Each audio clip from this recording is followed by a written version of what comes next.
క్షమించి సమస్త దుర్నీతి నుండి మళ్ళీ ఏం చేస్తాడట? అందరు చెప్పాలి, ఒక్క పాపం కాదండి, నువ్వు ఎన్ని పాపాలు చేసినా కూడా ఆ పాపాలను మనం ఒప్పుకొనిన ఎడల. తల్లి జాగ్రత్తగా వినండి, ఈరోజు దేవుడు దావీదుని గురించి ఎందుకు అంతలా అపొస్తలుల కార్యంలో సాక్ష్యం చెప్తున్నాడయ్యానంటే, దేవుడు ఉద్దేశం ఏంటయ్యానంటే, ఎవరైనా ఒక మానవుడు పాపం చేస్తే ఆ పాపాన్ని ఒప్పుకోవాలా, ఆ తప్పును ఒప్పుకోవాలా, ఆ కల్మషమును, ఆ అపరాధమును, ఆ అబద్ధమును, ఆ చూపును, ఆ నడకను ఒప్పుకోవాలయ్యా.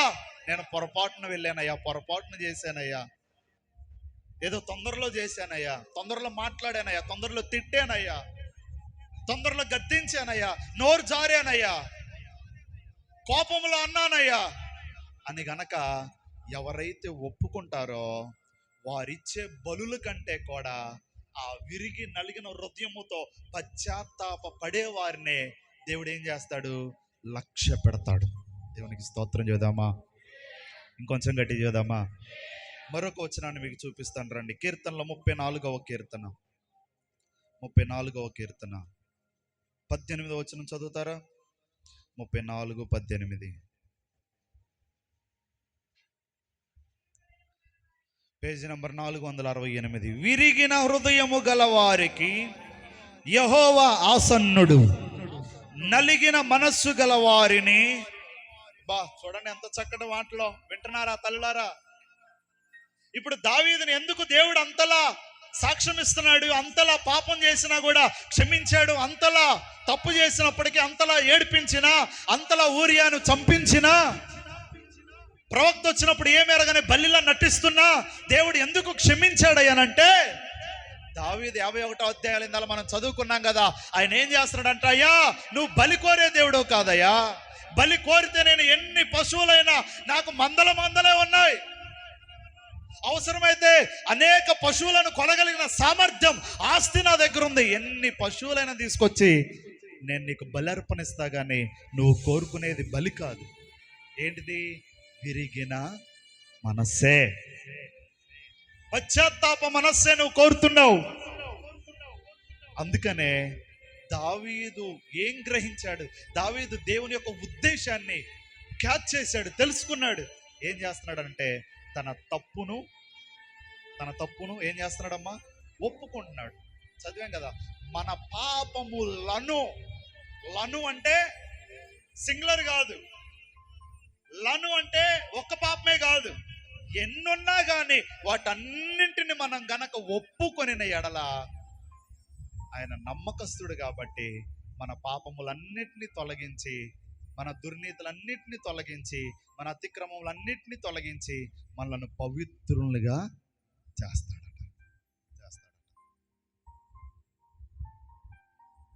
దావీదు అది చేస్తున్నాడండి. అందుకే దేవుడు కోరుకున్నాడు, సాక్ష్యం ఇస్తున్నాడు. ఈరోజు తల్లి బాగా గుర్తుపెట్టుకోండి, నువ్వు బూతులు మాట్లాడే సందర్భం రాదని నేను అనను, అబద్ధాలు ఆడే సందర్భం రాదని నేను అనను, పాపం చేసే సందర్భం రాదని నేను అనను. కానీ నేనేమంటున్నాను అని అంటే, ఒక్కసారి అది తప్పు అని తెలిసినప్పుడు దానిని ఒప్పుకొని మరలా ఆ తప్పు వైపు మనం చూడకూడదు, అబద్ధాలు మరలా ఆడకూడదు, ఆ పాపం మార్గంలో మరలా మనం నడవకూడదు. ఎంత భయంకరంగా విన్నాం మనం దావీదు గురించి కొన్ని వారాల క్రితం. ఒక్క ఆమెను ఏడిపిస్తే ఎన్ని రోజులు ఏడుపులు, నిద్రలేని రాత్రులు గడిపాడో మనం చూసాం కదా. అయినా దేవుడేమన్నాడు? విరిగి నలిగిన మనస్సు గలవారిని నేను రక్షిస్తా, పశ్చాత్తాపం గలవారిని నేను క్షమిస్తా అని అన్నాడు.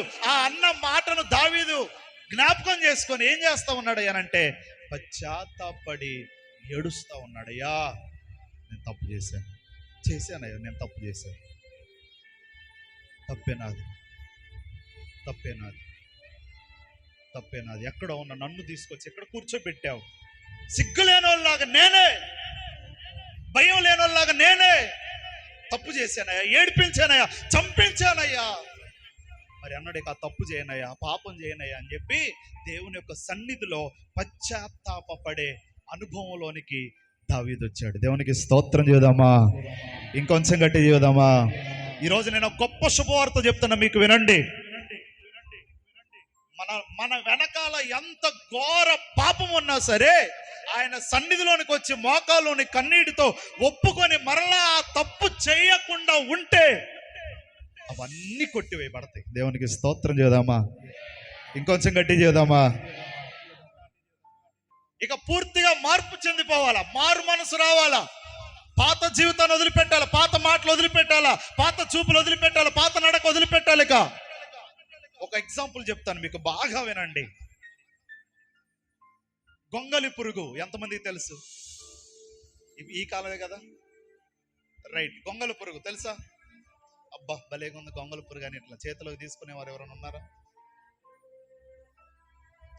లేత వస్తుంది మన ఇంటి మీదకి, ఏదో ఇంట్లోకి వచ్చింది అలా ఎక్కుంటా, అబ్బా భలే భలే బాగుతుందని అంటారు ఎవరైనా.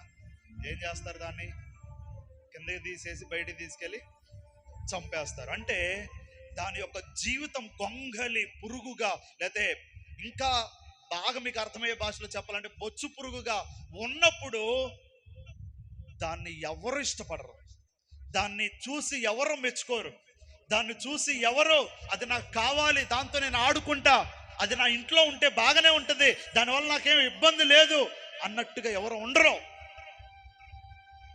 దాని జీవితం అసహించుకునే జీవితం, దాన్ని చూస్తే కంపరం పుట్టిద్ది, అది అసలు తగలకుండా మనం పారిపోతాం, అంత భయంకరంగా ఉంటుంది అది గొంగలి పురుగు.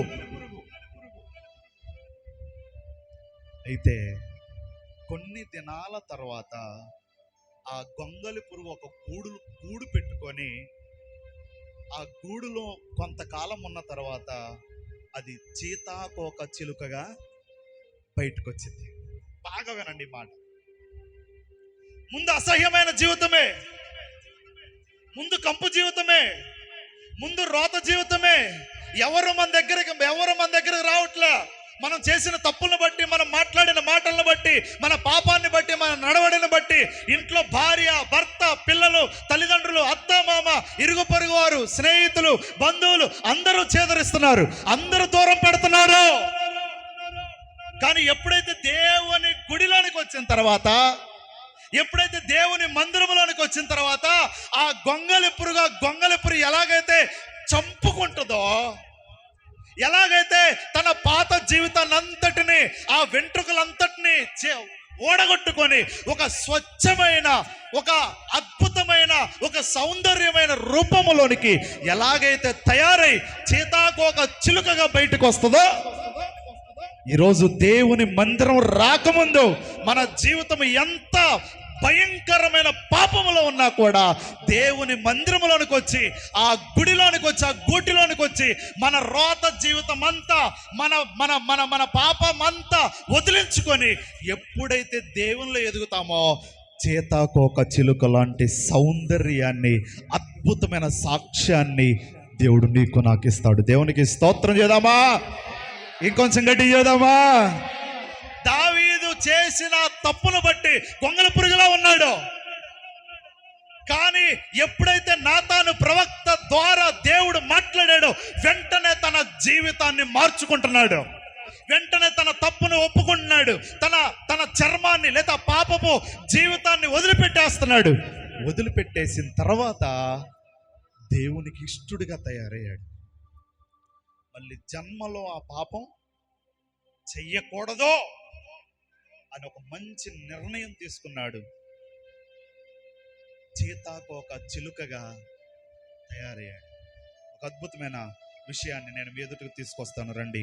పాపం చేసిన తర్వాత దేవుడు దావీదుతో ఉన్నాడా లేడా? పాపం చేసిన తర్వాత అంటే దాని అర్థం ఏంటంటే, పశ్చాత్తాపడి తన పాపాన్ని వదిలిపెట్టిన తరువాత, బాగా గుర్తుపెట్టుకోండి ఈ మాట, బాగా గుర్తుపెట్టుకోండి. పాపం చేశాడు, ఒప్పుకున్న తర్వాత దావీదు యొక్క జీవితం ఎలా ఉందో ఒక 2-3 సంఘటనలో నేను మీ ఎదుటికి తీసుకొని వస్తాను, రండి. 2వ సమూయేలు గ్రంథం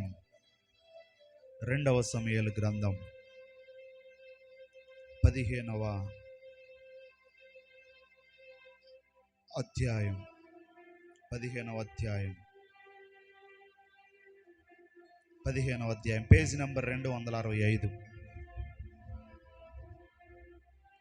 15వ అధ్యాయం 31వ వచనం చదువుకుందాం.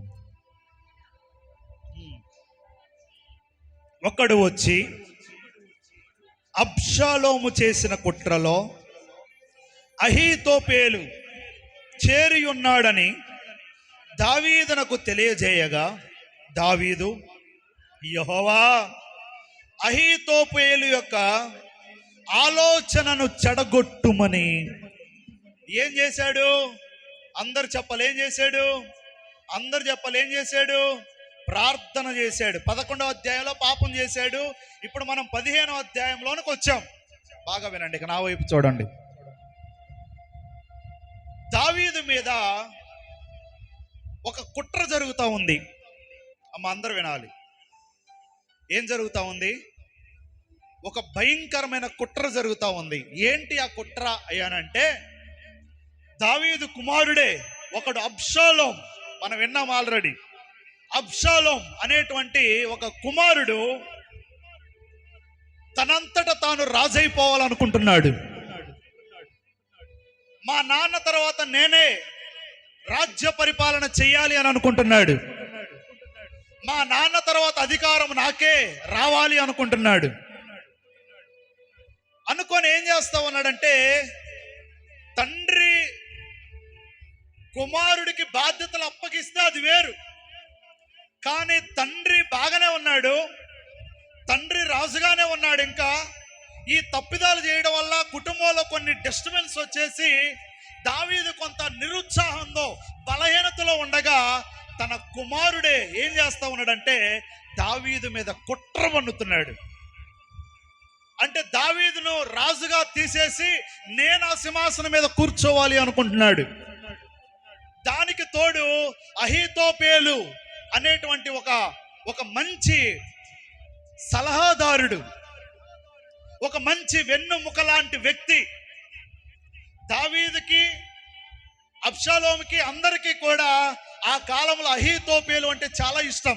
తల్లి జాగ్రత్త వినండి, మంచి నమ్మకస్తుడు, మంచి అనుభవజ్ఞుడు. ఏదన్నా సిచ్యువేషన్ గురించి సలహాలు అడిగితే అద్భుతమైన రీతిలో సలహాలు ఇచ్చేవాడు. ఒక వచనం చదువుకుందాం రండి, మీకు బాగా అర్థమైంది. 16వ అధ్యాయం 23వ వచనం ఒకసారి చదవండి, ఒక పేజ్ తిరగేయండి. ఆ దినములలో అహీతోపేలు చెప్పిన ఏ ఆలోచన అయినను ఒకడు దేవుని యొద్ద విచారణ చేసి పొందిన ఆలోచన అయినట్టుగా, మై గాడ్, చూడండి, ఇటు చూడండి, ఇక నా వైపు.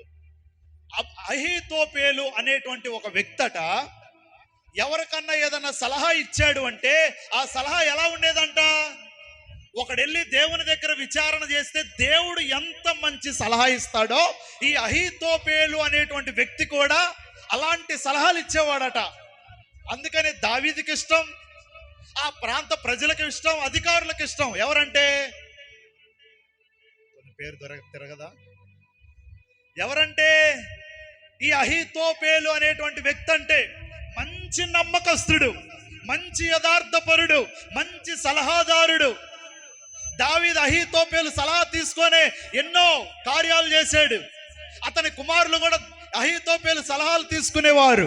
కాకపోతే దావీదు యొక్క బలహీనతను చూసి, తెల్లారు వినండి, బాగా వినండి, దావీదు యొక్క బలహీనతను చూసి, దావీదు యొక్క నిరుత్సాహ స్థితిని చూసి, దావీదు యొక్క పతన పరిస్థితులను చూసి ఈ అబ్షాలోముతో ఈ అహీతోపేలు అనేటువంటి వాడు వ్యక్తి తోడయ్యి ఇప్పుడు వీళ్ళిద్దరూ కలిసి ఏం చేస్తా ఉన్నారయ్యానంటే, నేనే రాజును అని చెప్పి అబ్షాలోము అంటంటే ఈ అహీతోపేలు కూడా భయంకరమైనటువంటి సూచనలు, సలహాలు ఇచ్చి అబ్షాలోముతో కుట్రలో పాల్గొంటా ఉన్నాడు. చదువుకుందారండి ఒక మాట, మీకు అర్థమైంది బాగా. 15వ అధ్యాయం 1వ వచనం చదువుతారా? అబ్షాలోము ఒక రథమును గుర్రములను సిద్ధపరిచి తన ఎదుట పరిగెత్తుటకై 50 మంది బంటులను ఏర్పరచుకొనెను. 9 కూడా చదువమ్మ, 9వ వచనం. అబ్షాలోము మీరు బాకానాదము వినునప్పుడు అబ్షాలోము హెబ్రోన్లో ఏలుచున్నాడని కేకలు వేయుడని చెప్పుటకై ఇశ్రాయేలీల గోత్రములన్నిటి యొద్దకు వేగుల వారిని. చూడండి బాగా, ఇటు చూడండి, నాకెళ్ళి చూడండి. దావీదు కొంత పరిస్థితులు, దుఃఖ పరిస్థితిలో ఉన్నాడు, కొంత ఇబ్బందికరమైన పరిస్థితిలో ఉన్నాడు. ఇలాంటి పరిస్థితుల్లో కొడుకు అబ్షాలోం ఏం చేస్తా ఉన్నాడంటే, నేనే రాజుననే పేరు తెచ్చుకోవాలని ఒక గుర్రాన్ని తయారు చేసుకున్నాడు, ఒక రథాన్ని తయారు చేసుకున్నాడు, గుర్రాలు తయారు చేసుకున్నాడు, కొంతమంది సైనికులను తయారు చేసుకున్నాడు. వీడికి అబ్షాలోముకు తోడు ఈడు ఒక అహీతోపెలు వచ్చాడు. వీళ్ళిద్దరు మాట్లాడుకున్నారు. మళ్ళా కొంతమంది రాజులను, చుట్టుపక్కల ఉన్న ప్రాంతాల వారిని పిలిపించాడు. ఇదిగో నేను ఎదరెళ్తా, మీరందరూ వెనకాల ఏం చేయండి, అబ్షాలోము రాజుకే జై, అబ్షాలోము హెబ్రోన్లో ఏళ్తున్నాడు జై అని మీరు నా వెనకాల ఏం చేయండి, ఏం చేయండి, ఏం చేయండి, కేకలు వేయండి. అంటే ఇప్పుడు దాని అర్థం ఏంటి? రాజు సింహాసనం దిగిపోయాడు, ఇశ్రాయేలీలను ఏలేది ఎవరు?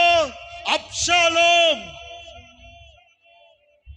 ఇక దావీదు పని అయిపోయింది. ఇప్పుడు రాజును నేనే అని సొంత డబ్బా కొట్టుకున్నాడు. ఎవరు? తండ్రికి వ్యతిరేకంగా అబ్షాలోం. ఆ అబ్షాలోంకి తోడు దొంగగా అహీతోపెలు. గుర్తు పెట్టుకోండి, దేవుని చిత్తము లేకుండా మనంతట మనం ఒకటి అవ్వాలి అంటే అది అసాధ్యం. మరలా చెప్తున్నాను, దేవుడు మన దాకా ఏదన్నా తీసుకురాకుండా మనంతట మనం లిచ్చన్లు వేసుకున్నామంటే మూతి పళ్ళు రాలుతాయి. మరలా చెప్తున్నా, దేవుడు మన దాకా తీసుకురాక ముందే అది నాకు కావాలని ఆ కోరికలు లేదా ఉద్దేశాలు ఏవైతే ఉన్నాయో వాటి కొరకు మనం లిచ్చన్లు వేసామనుకోండి, మూతి పళ్ళు రాలుతాయి. ఇప్పుడు అబ్షాలోము వాడంతటా వాడే సైన్యాన్ని తెచ్చుకున్నాడు, ప్రజలను తెచ్చుకున్నాడు. అరే నేను ముందు పోతా, నా వెనకాల జేజాలు కొట్టండి, మా నాన్నకి వినబడాలి ఆ శబ్దం, మా నాన్నతో పాటు ఉన్న సైన్యానికి వినబడాలి ఆ శబ్దం, వాళ్ళు మన దగ్గరికి రావాలంటే భయపడాలా. ఎంత కుట్రండి.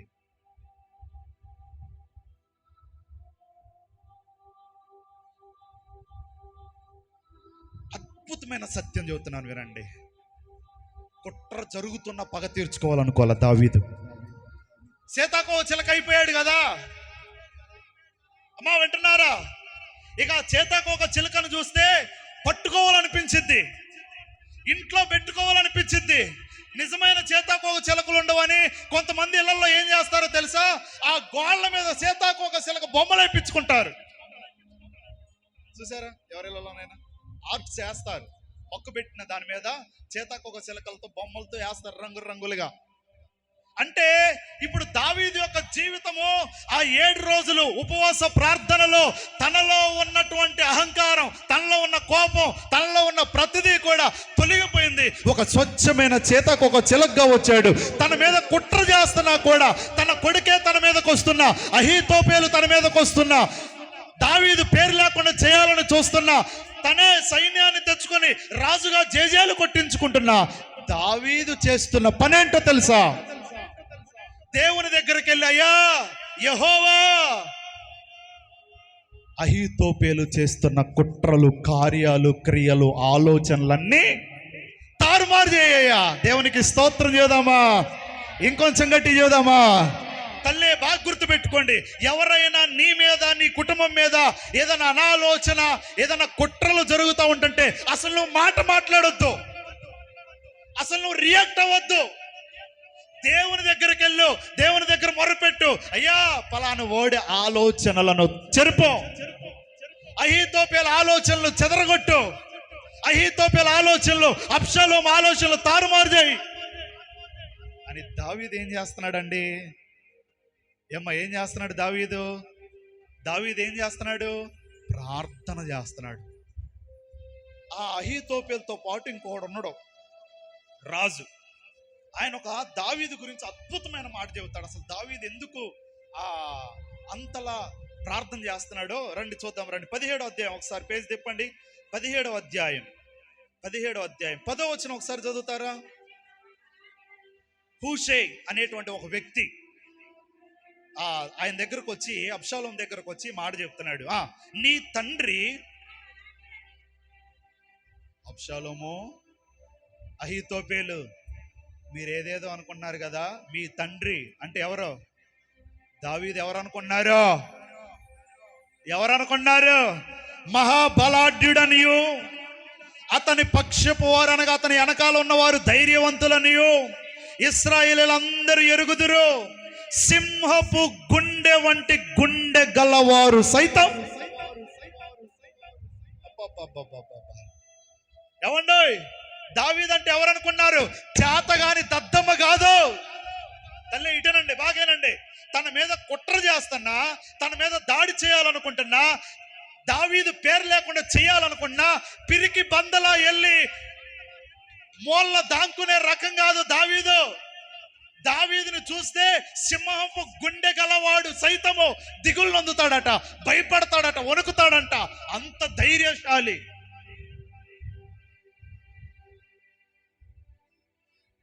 మన దేవుని కూడా అంటారు కదా, ఆడేంద్ర 3 మేకులు పిక్కోలేనుడు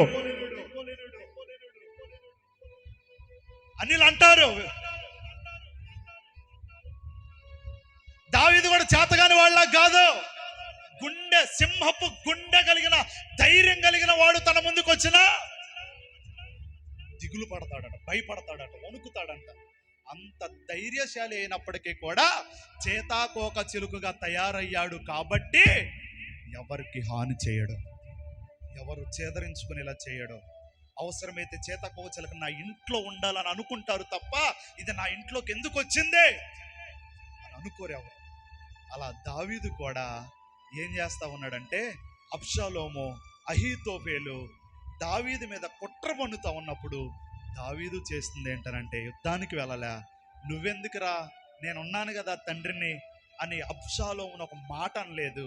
అహీతోపేలు, మొన్నటిదాకా నా వెనకాల ఉన్నావు కదరా, ఇప్పుడేంది నా కొడుకు పక్కన అబ్షాలోము పక్కన చేరి నాకు వ్యతిరేకంగా పన్నాగాలు పన్నుతున్నావు అని అబ్షాలోమును ఒక మాట అనలేదు. ఎవరిని ఏమి అనకుండా సైలెంట్గా దేవుడి దగ్గరికి వెళ్ళయ్యా, అహీతోపేలు ఆలోచనలను తారుమారు చేయ్యా. ఎంత మంచి మనసు, ఎంత మంచి మనసు. మనం చదువుకున్నాం కదా పోయిన వారం, దేవుడి మందిరాన్ని కట్టొద్దు అన్నాడు దేవుడు దావీదును. ఎందుకని? దావీదా, నువ్వు ఎన్నో యుద్ధాలు చేసి ఎంతో మందిని చంపావు. దాని అర్థం ఏంటి? ఎన్నో విజయాలు సాధించావు, ఎన్నో రాజ్యాలను కూల్చావు, ఎందరో రాజులను పోయించావు. అంత బలము కలిగిన దావీదు అబ్షాలోముని, అహీతోపేలును ఏం అనకుండా దేవుని గూడులో, దేవుని మందిరములో దైవ సేవకుని మాట విని పశ్చాత్తాపడిన తర్వాత అంత ధైర్యశాలి కూడా ఎవరికి అప్పగిస్తున్నాడు? వారిని, శత్రువుని ఎవరికి అప్పగిస్తున్నాడు? దేవునికి అప్పగిస్తున్నాడు. ఈరోజు వాక్యాన్ని అంటున్న ప్రియ దేవుని బిడ్డ, దేవుని మందిరానికి వస్తున్నా మన మీద అనేకుల కళ్ళు ఉంటాయి, అనేకుల కుట్రలు ఉంటాయి. మన కుటుంబాన్ని దేవుడు అంచెలంచెలుగా ఆశీర్వదిస్తూ ఉంటుంటే ఆ ఆశీర్వాదాన్ని చూసి వారవలేక అనేకులు అనేక పన్నాగాలు పన్నుతారు. అయితే నేను ఒకటే చెప్తున్నా, మీరు ఒక్క మాట కూడా మాట్లాడొద్దు, వారిని అసలు పట్టించుకోవద్దు. దేవుని పాదాల దగ్గరికి వెళ్ళయ్యా, నా కుటుంబాన్ని నాశనం చేయాలనుకుంటున్నా ఆ అహీతోపేలు యొక్క ఆలోచనలు తారుమారు చెయ్యయ్యా అని ప్రార్థన చేయండి. దేవుడు ఏం చేస్తాడో రండి చూద్దాం. 2 సమూయేలు గ్రంథం 17వ అధ్యాయం 23వ వచనాన్ని చదువుకుందాం. అందరు తీశారా? 267.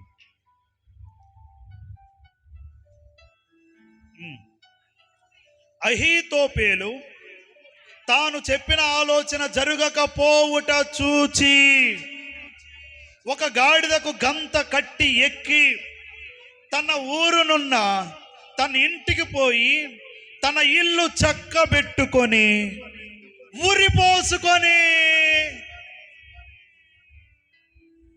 ఏమైండు?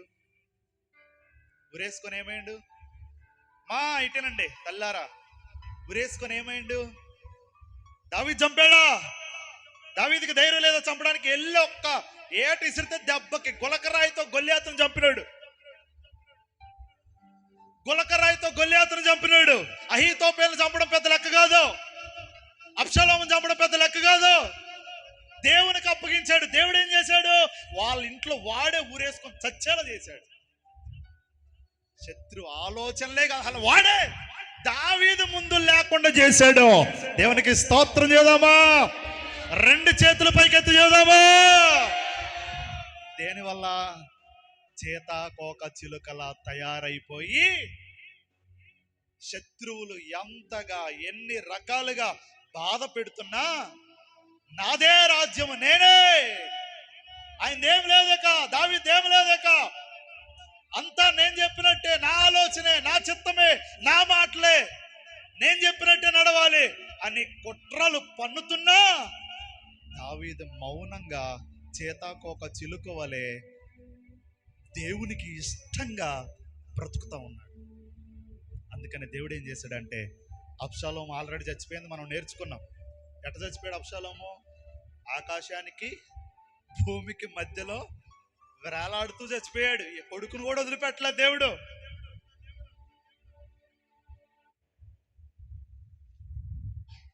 అంటే ఇప్పుడు ఎవరి ప్రార్థన దేవుడు ఆలకిస్తున్నాడు? పాపము నుండి తన తప్పు ఒప్పుకొని కప్పుకోకుండా ఒప్పుకొని ఎప్పుడైతే దేవుని మందిరంలో ప్రార్థన చేస్తున్నాడో ఆయన ప్రార్థన దేవుడు వింటున్నాడా వినట్లేదా? విని శత్రువుని చంపేశాడా లేదా? తన ఆలోచనలే కాదు, అసలు అహీతోపెలు అనే పేరే నీ ముందు ఉండదు దావీదా. నువ్వెందుకు? తెలివిన్నారు ఎంత మంచి మనసు. ఈరోజు నువ్వు బాప్తిసం తీసుకొని అదే గొడవలో, మందిరానికి వస్తూ అదే ప్రతీకారాలు, దేవుని మందిరంలో గడుపుతూ అదే పగలో, ఎప్పుడో చేసిన తప్పును మనసులో పెట్టుకొని దేవుని మందిరానికి వస్తున్న మార్పు లేకుండా, దేవుని మందిరానికి వస్తున్న కనికరం లేకుండా, దేవుని మందిరానికి వస్తున్న దయ లేకుండా, దేవుని మందిరానికి వస్తున్న క్షమించే మనస్సు లేకుండా, అది చేశాడు, అప్పుడు చేశాడు, ఇప్పుడు చేశాడు, సమయం వచ్చినప్పుడు చూస్తా అని చెప్పి పగ మనసులో పెట్టుకొని రగిలిపోతున్నా మార్పు లేని క్రైస్తవులారా, ఈరోజు దేవుడు మాట్లాడుతున్నాడు. ఇంకెంతకాలం గొంగళ పురుగులా నువ్వు ఉంటావు? ఇంకెంతకాలం గొంగళ పురుగులు అసహించుకునేలా ఉంటావు? ఇంకెంతకాలం గొంగళ పురుగులా దేవునికి దూరంగా ఉంటావు? దేవుని మందిరంలోకి వచ్చిన తర్వాత అందరూ మన పైన ఎన్ని రకాలుగా చిత్రహింసలు పెడుతున్నా, అత్త అయినా, కోడలైనా, భర్త అయినా, భార్య అయినా, ఆడబిడ్డ అయినా, తోటి కోడలైనా, ఇరుగు పొరుగు వారైనా, తోటి విశ్వాస అయినా, ఎవరైనా సరే మన మీదికి ఇంకా ఒకవేళ ఏదైనా కుట్రలు పన్నుతా ఉన్నప్పుడు దేవుని నమ్ముకున్న నీవు నేను ఏం చేయాలి అని అంటే, చేతాకోక చిలుక లాంటి మంచి శ్రేష్టమైన వ్యక్తిగా నీవు నేను ఉండాలి. దావీదు గురించి అందుకే అన్నాడండి, అక్కడెక్కడో అపోస్తల కార్యంలో సాక్ష్యం ఇచ్చేది ఎందుకు అనుకున్నారు? నెంబర్ 1 ఇది, నెంబర్ 1 పాయింట్ ఇది. కుట్రలు పండుతున్న నమ్మకస్తులే వెనకాల గుంటలు తవ్వుతున్నా ఏనాడు ఒక పొల్లెత్తి ఒక మాట ఎత్తి మాట్లాడకుండా దేవునికి అప్పగించేశాడు. దేవుడే చూసుకున్నాడు. ఈరోజు నా జీవితాల్లో కూడా అమ్మలారా, నా చేతులు జోడించి దేవుని హృదయం కలిగిన వారుగా మీరు అందరు తయారవ్వాలని, దేవుని ఉద్దేశాన్ని ఎరిగిన వారుగా మీరు అందరు ఉండాలని నేను కోరుకుంటున్నా. ఇక గొడవలు ఆపేయండి, కక్షల ప్రతీకారాలు ఆపేయండి, ఇక క్షమించే మనస్సు, దేవుని దగ్గర ప్రార్థించే మనస్సు తెచ్చుకోండి, ఇక దేవుని పాదాల దగ్గర గడిపే మనసు తెచ్చుకోండి. ఎంతకాలం దేవుని మందిరానికి రాకముందు గొంగల పురుగులాగే, దేవుని మందిరానికి వచ్చిన తర్వాత గొంగల పురుగులాగే మందిరానికి పోతున్నారనే గానే, అయ్యగారు మీరు అంత మంచి మంచి వాక్యాలు చెబుతున్నారనే గానే ఇటీని ఇటే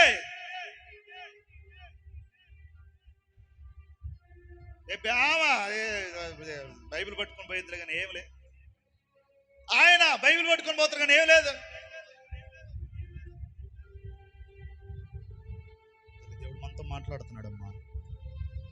దావీదు గురించి దేవుడు ఎందుకు ఇదంతా జరిగింది? ఎప్పుడు? పాపం చేసి ఒప్పుకున్న తర్వాత దేవుడికి పాపాన్ని చూడట్లేగా. దేవుడు పాపాన్ని ఏం ఆలకిస్తున్నాడు? ప్రార్థన ఆలకిస్తున్నాడు. ప్రార్థన చేస్తే వికెట్లు లేపేశాడు అక్కడ. ఎంత పవర్ఫుల్ ప్రార్థన చూడండి. మళ్ళీ మామూలు ప్రార్థన కాదు, ఒకటే ప్రార్థన. అయ్యా నేనేం చేయను, నేను చేతకోచలకలా మారిపోయా, నేను నీ మందిరంలోకి వచ్చేసా అనగా నీ గూట్లోకి, నీ నీ నీ నీ పశ్చాత్తాప ఉద్దేశంలోనికి వచ్చేసా. అందుకని నేనైతే అహీతోపెల్ని ఏమనను, అబ్షాలోముని ఏమనను, ఏం చేయను. నువ్వేం చేసుకుంటావు చేసుకో, నేనైతే ఏం చేస్తున్నా? ప్రార్థన చేస్తున్నా. ఈరోజు నీ దగ్గర అది ఉందా, ఆ మనసు? అందుకని దేవుడు కూడా, యేసు ప్రభు వారు కూడా శరీరం అంతా గాయాలైనా, రస్ కారుతున్నా, నీరు కారుతున్నా, రక్తం కారుతున్నా, నడినెత్తి మొదలుకున్న అరిపాదం వరకు గాయముల చేత ఉన్న, కొరడాలతో కొడుతూ భుజం మీద భారభరితమైన సిలువనేసి ఎత్తైన కొండ మీదకి తీసుకొని వెళ్ళి మేకులు కొట్టి వస్త్రహీనుడిగా చేసి ఏదో చిన్న గుడ్డపిల్ల కుంచి తన అంగి చీట్లేసుకొని పంచుకొని భయంకరంగా చిత్రహింసలు పెట్టిన సిలువలో మొదటి మాట ఏమంటున్నాడు? సిలువలో మొదటి మాట ఏమంటున్నాడు? అయ్యా తండ్రి, మీరేం చేయుచున్నారో మీరు ఎరుగరు గనక వారిని. ఇప్పుడు దావీదు చేసే పని అదేనా? దావీదు ముందా, యేసుప్రభు వారు ముందా? దావీదు ముందా, యేసుప్రభు వారు ముందా? యేసుప్రభు వారి ఉద్దేశాన్ని దావీదు ఎరిగి ఉన్నాడా లేడా ముందే? అందుకనే కదా దేవుడు అన్నాడు, దావీదు నా ఇష్టానుసారుడు, నా ఉద్దేశములను. మరి నువ్వు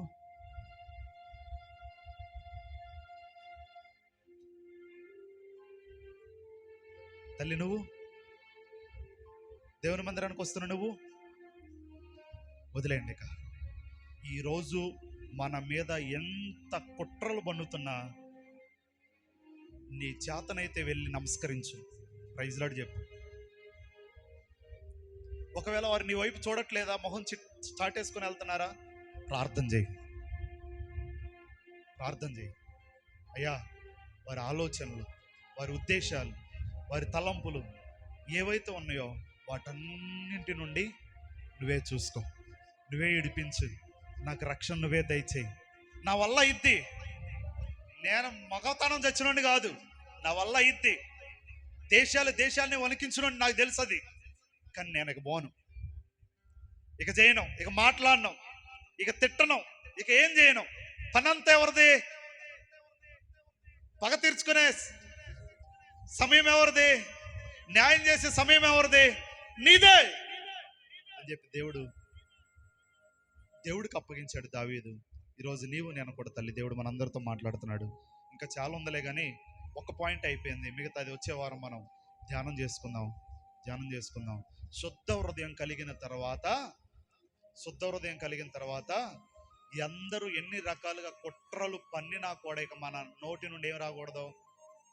అది పాయింట్ ఈరోజు. అమ్మా మరలా చెప్తున్నాను వినండి. శుద్ధ హృదయం మనలోనికి వచ్చిన తర్వాత, బాప్తీసం తీసుకొని బైబిల్ పట్టుకొని మందిరంలోకి వస్తున్న తర్వాత ఇక అందరూ ఎన్ని రకాలుగా తిట్టనే కొట్టనే, వాడిదేం లేదు, ఆయనదేం లేదు, నేనే రాజునని వెనకాల జేజేలు కొట్టించుకొని, సైన్యాన్ని ఏర్పాటు చేసుకొని, గుంపును తయారు చేసుకోనండి, మన మీద జనాన్ని వేసుకొని రానివ్వండి, మన కుటుంబం మీద లేనిపోని నిందలేనివ్వండి, ఎన్ని రకాలుగా చేసుకున్నా శుద్ధ హృదయము కలిగిన తర్వాత ఇక మన నోరు ఏం చేయబడాలి? నోరు తెరిస్తే దేవునికి అప్పగించడమే తప్ప మన మీద కుట్రబన్నే వారి విషయంలో మనం ఎట్టి పరిస్థితిలో కూడా మాట్లాడకూడదు, వారిని తిట్టకూడదు, ఏమీ అనకూడదు. అలాంటి హృదయం నీకుందా తల్లి? అలాంటి శుద్ధ హృదయం నీకుందా? లేకపోతే ఇంకా ఇంకా ఇంకా మన కుటుంబంలో పక్కోళ్ళ నీళ్ళు మనకు వస్తున్నాయి అని, పక్కోళ్ళ ఆకులు మన వాకిట్లో పడుతున్నాయి అని, పక్కోళ్ళు మొహం కడుక్కుంటుంటే నీళ్ళు మా ఇంటి ముందు నుంచి వెళ్తున్నాయని, పక్కోళ్ళు స్నానం చేసే నీళ్ళు మా ఇంట్లో కొంటే వెళ్తున్నాయని, మా రోడ్డు పక్కన వెళ్తున్నాయని. ఆ పండుగ హృదయంలో మార్పు లేకపోతే నువ్వు ఎంత ప్రార్థన చేసిన వ్యర్థమే. హృదయంలో శుద్ధి లేకపోతే నువ్వు ఎంత ప్రార్థన చేసిన వ్యర్థమే. ఈరోజు దేవుడు మనందరితో మాట్లాడుతున్నాడు. దావీదు నుండి ఒక అద్భుతమైన లక్షణాన్ని దేవుడు మనకు నేర్పిస్తున్నాడు. సీతాకు ఒక చిలుకల దావీదు మారిపోయాడు.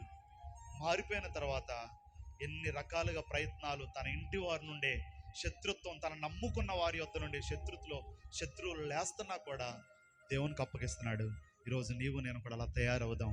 అటువంటి శుద్ధ హృదయం దేవుడు మనందరికీ అనుగ్రహించును కాక. అందరి నిలువు మోకాల మీదకి రండి, ప్రార్థన చేసుకుందాం.